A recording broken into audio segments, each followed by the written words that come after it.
혁신, 이노베이션의 뜻 아시나요? 안을 뜻하는 인, 새롭다의 노바가 결합한 것, 안에서부터 시작해 새로워진다는 의미, 즉 내가 먼저 변해야 한다는 뜻이죠. 세상을 읽는 눈을 키워주는 실리콘밸리 미디어 더밀크, 매일 아침 미국 현지에서 전해주는 신선한 경제 테크 뉴스, 보이지 않는 매일 습관을 만들어 보세요. 미디어는 더 이상 속도가 아닙니다. 정확성, 인사이트가 깃든 진짜 미디어 더밀크, 내가 달라져야 진짜 변한 다른 세상이 보입니다. 더밀크. 자, 여러분 오래간만에 미국 형님 돋보기를 촬영하겠습니다. 오늘 그만큼 중요한 여러 가지 일들이 많습니다. 화요일날 내일은 중간선거가 있죠. 중간선거가 어떻게 되느냐에 따라서 참 여러 가지 변동성이 좀 있을 것 같지만 지금으로서는 크게 변화, 뭐 민주당이든 공화당이든 간에 상원이든 하원이든 지금 가장 큰 관건은 인플레이션인데, 인플레이션에 대한 비판들이 공화당에서 많고 그거를 아주 적극적으로 지지하는 사람, 공화당 당원들이나 공화당 사람들이 참 많습니다. 그래서 뭐 뚜껑을 열어봐야 되겠지만 어떻게 될 상황은 잘 모르겠고, 제가 말씀드리고 싶은 것은 오늘 정치 얘기가 아니기 때문에 이 중간선거가 있었던 지난 8번의 거친 중간선거 이후에 미국 주식시장은 어떻게 됐었나라고 봤을 때 대략 16% 정도의 연말까지 랠리가 있었다라는 것에 저는 이제 좀 긍정적인 포인트가 있다라고 생각을 합니다. 그래서 중간선거의 결과에 따라서 조금 달라질 수는 있으나 지난 역사적으로 봤을 때 16%하면 지금 현재 S&P 500를 기준으로 볼 때 4,300선입니다. 지금부터 16%. 여러분이 가지고 있는 웬만한 우량주 같은 경우는 약 한 15, 16% 정도의 업사이드가 있다라고 이제 표현할 수가 있는 거죠. 그거는 이제 과거에 8번에 걸쳐서 그렇다라는 것이기 때문에 저희도 거기에 맞게 지금 생각을 뭐 폴폴리오나 이런 거에 대해서 생각을 하고 있어요. 그래서 그런 부분은 좀 긍정적인 부분인데, 단 지금 현재 중앙금리를 공격적으로 올리고 있고 또 공격적으로 올렸는데 또 목요일 날에는 또 미국 CPI 넘버, 월별 CPI 넘버가 나옵니다. 그러니까 지난번에 지난주에 있었던 또 75 베이스 포인트가 올라간 것에 대한 결과물은 아직 안 나왔어요. 그래서 이제 그 전이지만 대략 저희가 생각하는 CPI 넘버, 이번 10월달 넘버는 약 지난 달에는 0.4였는데 0.6으로 좀 0.2포인트 정도 더 올라가 있는 상황입니다. 그래서 지금 목요일날은 또 짧게 변동성이 있을 가능성이 또 있다. 그래서 걱정이 되긴 하지만 중앙금리가 이제 이번에서 끝나는 게 아니라 계속 공격적으로 올릴 가능성이 더 커지는 거죠. 그래서 공격적으로 올리는데도 불구하고 아직까지 인플레이션이 슬로우다운을 하고 있지만 잡히지가 않고 있다는 것은 시장에 굉장히 부담으로 지금 다가오고 있고, 특히 나스닥에는 좀 더 많은 부담이 됩니다. 그런 것에 대해서 우려가 좀 되고, 뭐 구체적으로 수요일 날 되면은 저 말씀을 드리겠습니다. 인플레이션 때문에.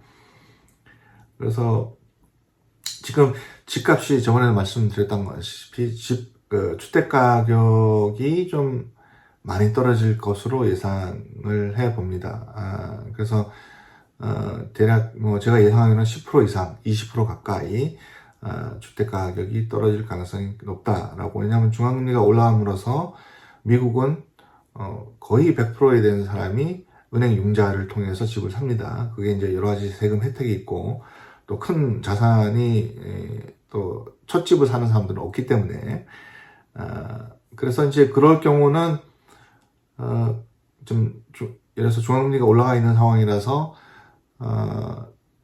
담보대출, 주택담보대출이 7%가 넘었어요. 그러면은 그것을 감당할 수 있는 자산 규모를 가졌다든지 아니면 그런 어닝 파워, 그런 뭐 연봉이나 수준이 되는 사람이 적어지기 때문에 집을 살 수 있는 바이어가 이제 수요가 줄어들기 때문에 집값은 자동적으로 떨어지게 돼 있습니다. 그런 부분에서 많이 떨어지게 되면 이제 큰 문제가 또 발생이 되는 거죠. 많이 떨어지게 되면 리세션이 올 수 있는 가능성이 커지는 겁니다. 새로 오는 사람들은 집을 못 사고 지금 현재 집을 변동이자로 산 사람들은 집을 내놔야 되는 상황이 곧 올 수가 있습니다.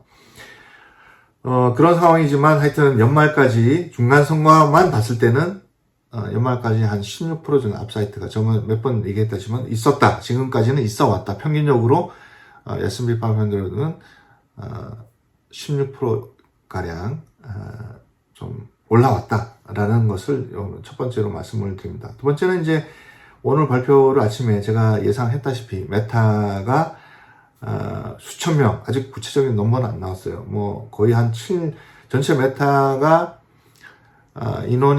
임직원이 한 7만 명이 넘어요. 좀 8만 명 가까이 있는데 그 중에 몇천 명을 아마 레이오프를 시킬 가능성, 몇천 명, 8천 명, 뭐, 10,000명 가까이 아마 레이오프가 있을 예정입니다. 그럼으로써 오늘 한번 기업의 레이오프, 그러니까 기업의 레이오프가 발표될 때 그 회사의 주식은 일반적으로 올라갑니다. 오늘도 한 4%, 뭐 아침에는 5.5%, 거의 6%까지 올라갔다가 지금 한 4% 정도 메타가 올라가 있는 상황이고, 여러분 PE 레이쇼를 저번에 말씀드렸다가 10 좀 안 된다 그랬는데 지금 현재 8.66입니다.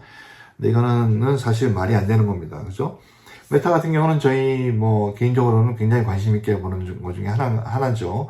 물론 뭐 16 빌리언 뭐 이상 메타버스, 그러니까 가상현실에 투자한 돈이 지금 굉장히 크죠. 거기에 대한 인원도 많이 보충이 돼 있고. 근데 구체적인 수익 모델이 없는 거예요. 뭘로 어떤 상품을 만들어서 판매할 수 있는 그런 상황이나 시장 상황이나 이런 것들이 준비가 안 된 상태에서 계속 돈만 들어가는 거 있는 상황입니다. 그런 거는 아무리 성장주고 대형주라고 그러지만 아주 특히 이런 경우, 그러니까 중앙금리가 굉장히 폭발적으로 올라가는 상황에서는 시장에서는 굉장히 부정적으로 봅니다. 하지만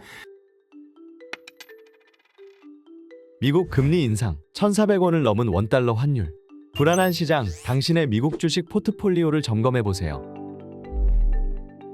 더밀크리치는 개인 맞춤형 포트폴리오 진단 서비스입니다. 진단 의뢰한 미국 주식 포트폴리오를 위험 대비 수익률을 장기적으로 극대화시키는 알파메트리카의 포트폴리오 배분과 비교 분석해드립니다. 지금 바로 더밀크에서 제공하는 최고 수준의 포트폴리오 진단 서비스를 경험하세요.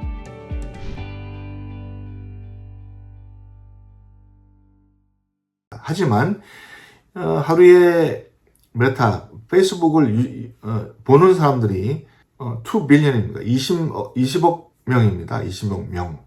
20억 명이면은 눈이 몇 개예요? 40개예요. 40억 개예요. 그러니까 그 사람들이 광고를 보고 있는 거죠. 페이스북에. 이거는 사실 무시를 못 합니다. 이거는 P 레이쇼가 8.66짜리가 아니에요. 최소한 16, 17은 돼야 되는 거니까 지금보다 배가 되는 거죠. 200불 선입니다. 아무리 싼 값을 쳐줘도 주당 200불이 안 되는 것은 굉장히 어려운 상이고, 숏텀으로는 메타 같은 경우는 120불은 넘을 것이다 라고 저희는 판단을 하고 있습니다. 그래서 저희는 일부 좀 긍정적으로 보고 있는 상황입니다. 그 다음에 이제 나스닥이 중앙금리가 올라가 있는 상황에서 아마존도 지금 89불 이렇게 떨어져 있는 상황이죠. 근데 아마존 같은 경우는 이제 스탁 스프레시 됐기 때문에 155불 상한선이었는데 한 30 몇 프로 이상 떨어져 있는 상황인데, 저희도 뭐 기관에서 보는 것은 뭐 일단 중앙금리가 올라가는 상황이고, 중앙금리 올라가게 되면 퍼싱 파워가 떨어지고 디맨드가 떨어지는 상황이기 때문에 싸잡아서 엄청나게 많이 떨어져 있는 상황이죠. 근데 저희가 볼 때는 왜냐하면 지금 보십시오. 2020년에는 락다운 됐었죠, 미국이. 1년에 아마존이 성장이 매출이 38%였어요. 근데 2021년에는 22%. 고속 성장이었어요. 근데 2022년에는 9% 떨어진 거죠. 근데 9% 성장이 나쁜 거냐? 근데 이 가격을 이상으로 높은 겁니다. 아마존 같은 딜리버리 시스템이고, AWS가 뭐 물론 많이 좀 슬로다운 됐다고 하지만 AWS가 그죠? 하지만 2023년에는 8%, 2022년은 9% 정도가 성장될 것으로 예상됩니다. 9%는 지금 현재 리세션이 온다고 그래도 그 이상은 아마 성장할 것이라고 봅니다. 그래서 아무리 못 잡아도 아마 그 아마존 같은 경우는 대략 160불 선은 돼야 된다. 155에서 지금 기관에 예측하는 것은 165불 정도로 계산을 지금 하고 있는 상황입니다. 그 다음 알파벳은 굉장히 꾸준하게 120불 정도로 지금 저희 예측을 하고 있고, 지금 120불이 안 되죠. 메타도 최소한 120불은 될 것이다 라고 예측하는 기관들이 참 많습니다. 그다음 마이크로소프트는 굉장히 안정적인 비즈니스를 하고요. 이거는 광고를 중심으로 한 비즈니스 모델이 아니죠. AI라든지 디지털 혁명 중에 있고, 지금 기업의 이익 모델이 굉장히 좋아요. 건실하고. 그렇기 때문에 제가 볼 때는 아무래도 마이크로소프트는 247불에서 330불 정도 될 것이라는, 그러니까 설사 리세션이 오더라도 이렇게 동반 하락장에서 이렇게 지금 마이크로소프트는 저희가 늘리고 있는 폴폴리오에서 늘리고 있는 중에 있는 그런 회사입니다. 그래서 이런 부분이 지금 현재 와 있는 부분입니다. 그래서 뭐 여러분들이 여러 가지로 떨어지는 마켓에서 이거 어떻게 되나 불안하실 것 같아서 한 번 더 타깃 프라이스로 말씀을 드렸습니다. 그러니까 시장에서 원하는 것들이 20%, 30% 성장은 안 되더라도 8%에서 9% 성장되는 것은 왜 좋으냐? 인플레이션이 올라갔을 때 인플레이션을 감안해서 모든 비용을 상품과 서비스에 넣을 수 있는 회사들이에요. 이 회사들이. 경쟁력이 굉장히 많기 때문에. 그래서 이제 아마존, 알파벳, 메타, 마이크로소프트는 굉장히 착한 가격으로 내려와 있어요. 그래서 이제 그 부분을 제가 말씀드리고 싶은 겁니다.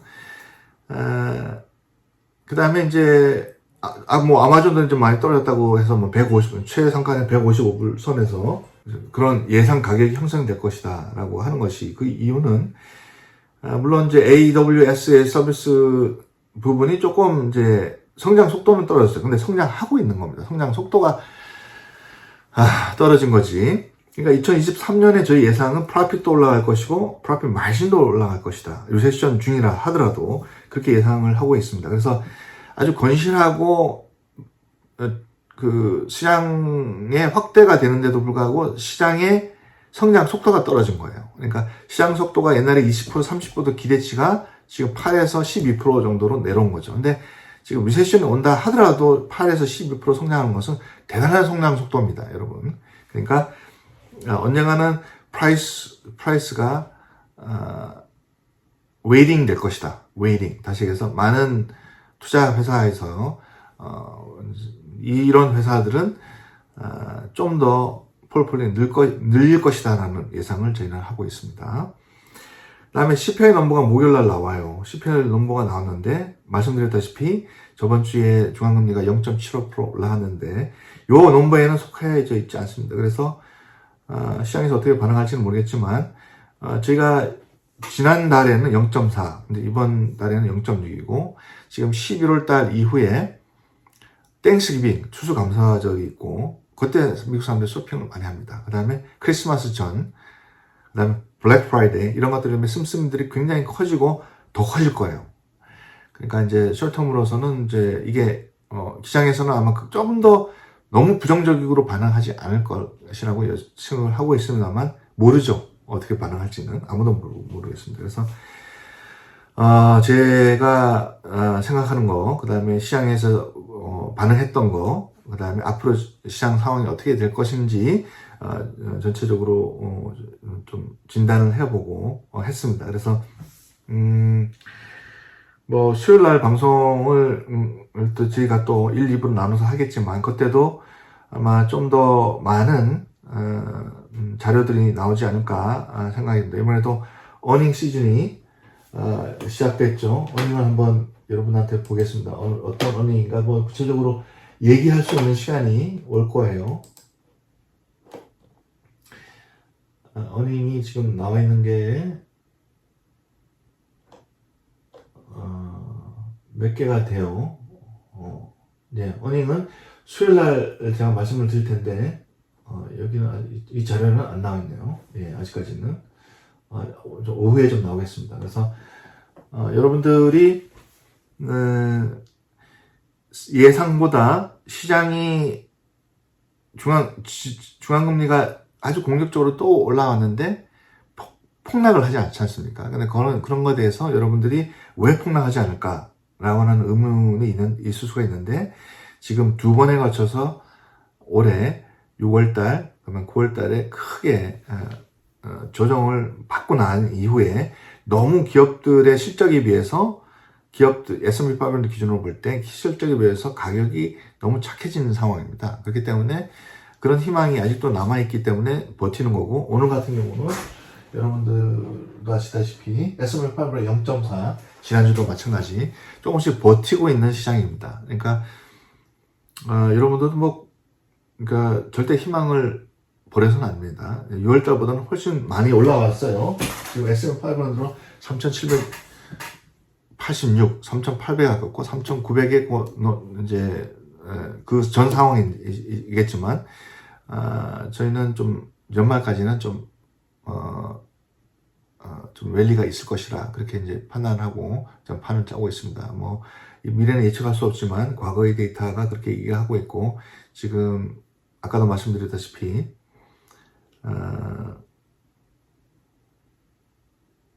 S&P 500의 기준으로 볼 때 너무 가격이 은행주 이하로 내려왔다는 것은 사실 굉장히 저희한테는 기회가 될 수가 있다라고 생각을 합니다. 그러니까 여러분들 수요일 날 또 방송에서 말씀드리겠지만, 좀 상황이 또 이번 주에는 잘 좀 넘어가기를 기대해 봅니다. 네, 감사합니다.